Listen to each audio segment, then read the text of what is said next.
Hello friends, welcome to SSC coaching centre. दोस्तों, गणित के बहुत ही महत्वपूर्ण वीडियो लेकर के आया हूं, पूरा वीडियो देखिएगा। तो चलिए स्टार्ट करते हैं। पहला प्रश्न है, यदि एक संख्या के 2/3 का 1/4 100 है तो वह संख्या क्या है। हमें नहीं पता भाई वो संख्या क्या है, हमें वही संख्या पता करनी है जो पूछ रहा है। हमसे कहा गया है कि यदि एक संख्या के कोई एक संख्या के, वही संख्या तो पूछ रहा है, हमें नहीं पता वो एक संख्या क्या है। हम उस एक संख्या को x मान लेते हैं। हमने उस एक संख्या को x मान लिया। संख्या k का मतलब क्या होता है भाई? गुना।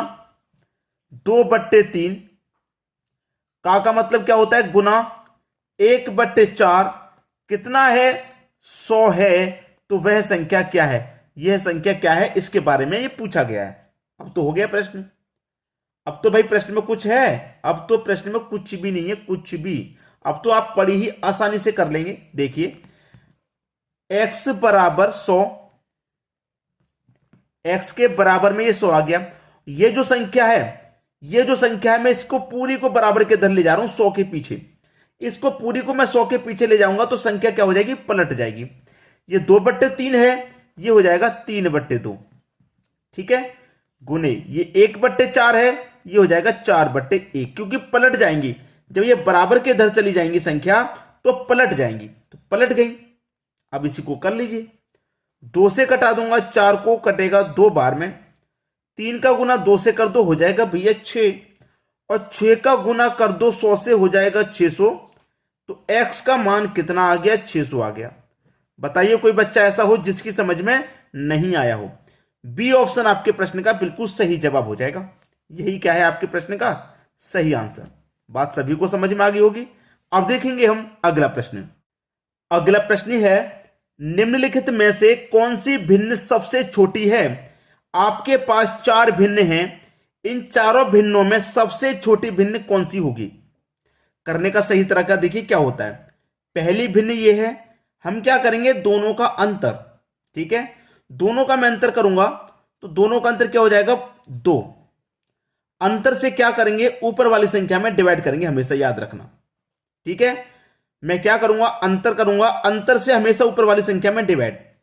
अब मैं 2 से डिवाइड दूंगा इसमें, तो 2 1 कम 2, 1 बचेगा, नहीं जाएगा, 10 हो जाएगा, 2 पंजे 10, 1.5 आएगा 2 से डिवाइड करने पे। इसको भी मैं क्या करूंगा? अंतर करूंगा। 5 और 6 का अंतर, 1 अंतर से ऊपर वाली संख्या में डिवाइड दूंगा, 1 से 5 में डिवाइड दूंगा, 5 बार जाएगा। इन दोनों का भी अंतर करो, अंतर आएगा 1 अंतर से ऊपर वाली संख्या में डिवाइड, 1 से 2 में डिवाइड देंगे, 2 बार जाएगा। 5 और 4 का अंतर, 1 अंतर से ऊपर वाली संख्या में डिवाइड, 1 से 4 में डिवाइड दूंगा, 4 बार जाएगा। हमसे पूछ रहा था कि सबसे छोटी भिन्न, सबसे छोटी 4 2 5 1.5, सबसे छोटा कौन? 1.5 सबसे छोटा है। यही आपके प्रश्न का बिल्कुल सही जवाब है। अब देखिए, जब भिन्न की बात हो रही है, तो इसमें जो जो बातें इंपॉर्टेंट हैं वो मैं आपको बता देता हूं।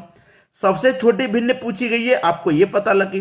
अगर पूछ लेता सबसे बड़ी, तो सबसे बड़ी 5 निकल के आया है, तो 5/6 सबसे बड़ी भिन्न हो जाएगी। अब इसमें एक चीज और पूछी जाती है, आरोही क्रम और अवरोही क्रम, ये 2 चीजें और पूछी जाती हैं इसमें। आरोही का मतलब होता है कि हमको बढ़ते हुए क्रम में लिखना है, अवरोही का मतलब होता है घटते हुए क्रम में। आरोही का मतलब बढ़ते हुए क्रम में लिखेंगे। सबसे पहले सबसे छोटी भिन्न, तो सबसे छोटी भिन्न कौन है? 3/5, तो मैं 3/5 लिखूंगा। 3/5 से बड़ा कौन? भाई 1.5 से बड़ा 2 है, मतलब 2/3 इससे बड़ी है, 2/3 इससे बड़ी, इससे बड़ी वाली भिन्न ये। अब 2 से बड़ा कौन है? 4, ये वाली बड़ी भिन्न है। फिर लास्ट में सबसे बड़ी आ जाएगी जो कि 5 है, मतलब 5/6 सबसे बड़ी भिन्न। ये हो गया आपका आरोही क्रम, बढ़ते हुए क्रम में लिखना। अवरोही क्रम का मतलब होता है घटते हुए क्रम में, सबसे बड़ी, फिर उससे छोटी, फिर उससे छोटी, लास्ट में सबसे छोटी। ये होता है अवरोही क्रम। तो सबसे बड़ी तो भैया ये हो ना 5/6, इससे छोटी वाली ये है 4/5, और इससे छोटी 2/3 है, और सबसे छोटी 3/5 है। लिख दिया भाई मैंने। आरोही क्रम निकालेंगे तो उसी का उल्टा अवरोही होता है, अवरोही निकालेंगे उसी का उल्टा आरोही होता है। तो इसमें जो बातें इंपॉर्टेंट थी वो मैंने आपको बता दी। अब देखेंगे अगला प्रश्न। अगला प्रश्न है, 2 लगातार छूट 10% तथा 15% के बराबर है, एक छूट कितने प्रतिशत की होगी? भाई हमें दो अलग अलग छूट दी गई है, 10 की और 15 की।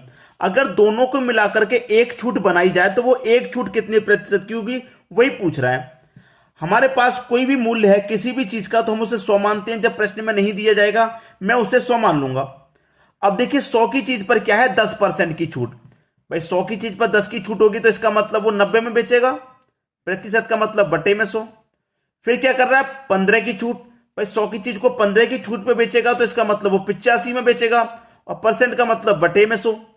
क्लियर है? 100 से यहां 100 कट गया, एक जीरो से एक जीरो कट गया, 5 से कटेगा 2 बार में, और 5 से कटेगा ये 17 बार में, और 9 का गुना 17 से हो जाएगा। 17 निम्मा 153 होता है, 153, और डिवाइड में कितना है, 2 है। अब 2 से मैं इसे काटूंगा, कितनी बार में कटेगा, 2 सत्ते 14, एक बचेगा 13, 2 छिक्के 12, एक बचेगा नहीं जाएगा दशमलव, 10 हो जाएगा, 2 पंजे 10, 76.5 बार में जाएगा ये। अब देखिए कोई भी चीज हमारी 100 रुपए की थी, हम उसको बेच कितने में रहे हैं, ये छूट देने के बाद, दोनों छूट देने के बाद हम बेच रहे हैं 76.5 में। 100 रुपए की चीज को हम 76.5 में बेच रहे हैं, इसका मतलब कितने की छूट दे रहे हैं, 23.5 की छूट दे रहे हैं कि नहीं दे रहे? तो वो एक छूट ही तो हमसे पूछ रहा था कि एक छूट कितने प्रतिशत की होगी। वो एक छूट जो होगी वो 23.5% की होगी, 23.5, यानी कि सी ऑप्शन आपके प्रश्न का बिल्कुल सही जवाब है। आसानी से कर लेंगे, इस तरीके का कभी भी प्रश्न पूछा जाएगा, परेशान बिल्कुल भी नहीं होना है, आसानी से कर लेंगे। ठीक है दोस्तों, अब देखेंगे हम अगला प्रश्न। अगला प्रश्न है, यदि एक वस्तु की लागत 26 रुपए है और उसे 15% लाभ से बेचा जाता है तो उसका विक्रय मूल्य क्या होगा? दोनों तरीके से बताऊंगा, जो मेन तरीके हैं।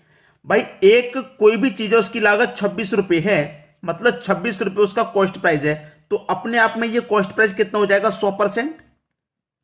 वो 15% के लाभ पर बेच रहा है, तो 100 की चीज को 15 के लाभ पर बेचेंगे, इसका मतलब हम 115 में बेचेंगे, तभी तो 15% का लाभ होगा। भाई 100 की चीज को 15% के लाभ पर बेचना है तो हम 115 में बेचेंगे कि नहीं? परसेंट का मतलब बटे में 100। 5 से काटूंगा ये 23 बार में कटेगा, 5 से काटूंगा इसे ये 20 बार में कटेगा, 2 से काटूंगा इसे 13 बार में कटेगा, 2 से काटूंगा इसे 10 बार में कटेगा। 13 का गुना 23 से कर दूं, 13 त्रिक का 39 का 9, कैरी का 3, 13 दूने का 26, 26 में कैरी का 3 जोड़ेंगे तो ये हो जाएगा 29, बटे में कितना है 10। एक जीरो है, एक संख्या बाद दशमलव लगा दूं, ये हो जाएगा 29.9। ये आपका आंसर हो गया, पहला तरीका से आंसर 29.9, यानी कि बी ऑप्शन। दूसरा तरीका क्या है?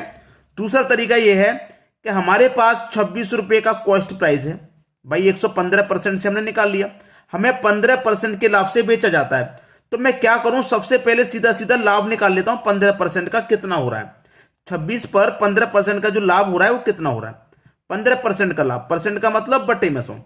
5 से कटा दूं 3 बार में, 5 से कटा दूं 20 बार में, 2 से कटा दूं 10 बार में, और 2 से कटा दूं 13 बार में। 13 त्रिक का कितना हो जाएगा 39, और बटे में कितना है, ये 10 है। एक संख्या जीरो है तो एक संख्या बाद जीरो लगेगा, ये हो जाएगा 3.9। अब हमारे पास वस्तु कितने की थी भाई, 26 रुपए की थी, फायदा कितना हुआ उसमें हमें, 3.9 रुपए का, क्योंकि मैंने प्रॉफिट निकाल लिया। अब 26 में 3.9 जोड़ दूंगा तो ये 29.9 हो जाएगा कि नहीं हो जाएगा? दोनों तरीकों से सेम आंसर आया, दोनों तरीके आपको मालूम हो गए। अब देखेंगे हम अगला प्रश्न। अगला प्रश्न है, यदि 15 आदमी 8 घंटे प्रतिदिन काम करके एक दीवार को 10 दिन में बनाते हैं तो केवल 8 आदमी कितने घंटे काम प्रतिदिन करके उस दीवार को 10 दिन में बना लेंगे? एक फॉर्मूला होता है M1 D1 T1 पूरे का बटा W1 बराबर M2 D2 T2 पूरे का बटा W2। ठीक है, कितने व्यक्ति हैं, 15 हैं, मैं 15 ले लेता हूं। कितने दिन में कर रहे हैं वो, 10 दिन में कर रहे हैं, 10 ले लेता हूं। टाइम है 8 घंटे का, 8 ले लेता हूं। वर्क कितना है भाई, W1 वर्क कितना है, वर्क है एक दीवार बना रहे हैं, तो एक है, एक को बटे में लिखो चाहे मत लिखो, एक से डिवाइड करूंगा तो वही रहेगा। बराबर बाद में कितने व्यक्ति हैं 8, कितने दिन ले रहे हैं 8 दिन, ठीक है। कितने घंटे काम करेंगे, काम नहीं पता हमें, T2 पूछ रहा है। काम कौन है, काम क्या है, काम है उस दीवार को 10 दिन में बना लेंगे। मतलब जो दीवार पे काम पहले चल रहा है एक, वही दीवार की बात कर रहा है कि 8 आदमी कितने दिन में बना लेंगे, जबकि 15 आदमी उसे 10 दिन में बना रहे हैं, तो 8 कितने दिन में बना लेंगे। कर लो भैया, 8 से तो 8 सीधा सीधा यहां पर कटेगा ही कटेगा, कोई दिक्कत नहीं। 8 से 8 सीधा सीधा यहां पर कटेगा। भाई यहां पर गलती हो गई है, यहां पर गलती हो गई है कि 10 दिन में बना रहे हैं। D2 मेरा 10 है, ये 8 लिख गया है, D2 मेरा 10 दिया गया है। कितने दिन में बना रहे हैं, 10 दिन में बना रहे हैं, तो D2 मेरा 10 है। तो 8 से 8 कट गया, 10 से 10 कट जाएगा, बचेगा कितना 15, और इधर कितना बचेगा T2। तो टाइम कितना निकल के आ गया, उनको 15 घंटे प्रतिदिन काम करना होगा। जो 8 व्यक्ति लगेंगे ना काम पे, उन्हें प्रतिदिन 15 घंटे काम करना पड़ेगा, तब काम 10 दिन में होगा। क्लियर सभी को, 15 घंटे। तो बी ऑप्शन आपके प्रश्न का बिल्कुल सही जवाब हो जाएगा। अब देखेंगे हम अगला प्रश्न। अगला प्रश्न है, राम अपने वेतन के 14% की बचत करता है, जबकि श्याम 22% की बचत करता है। यदि दोनों समान वेतन पाते हैं, दोनों का वेतन क्या है, समान है, दोनों समान वेतन मिल रहा है दोनों को। अगर दोनों समान वेतन पाते हैं और श्याम 1540 रुपए की बचत करता है, तो राम की बचत कितनी है। होमवर्क के लिए प्रश्न दिया जा रहा है, आप सभी को इसका आंसर कमेंट में बताना है क्या आएगा। ठीक है दोस्तों, होमवर्क के प्रश्न का ध्यान रखा करें, कोशिश करें जितने भी बच्चे वीडियो को देख रहे हैं उतने ही कमेंट आए। जितने बच्चे देख रहे हैं कोशिश सभी करें, किसी का ये आएगा अपना आंसर कमेंट करें, किसी का ये आएगा, किसी का ये आएगा, सबका अलग अलग आता है। जो सही कैलकुलेशन पकड़ के कर रहे हैं उनका सही आएगा। तो अब जितनी बच्चे वीडियो देख रहे हैं कोशिश सभी को करनी है, सबको अपना अपना आंसर कमेंट करना है। ठीक है दोस्तों, वीडियो देखने के लिए आपका बहुत बहुत धन्यवाद।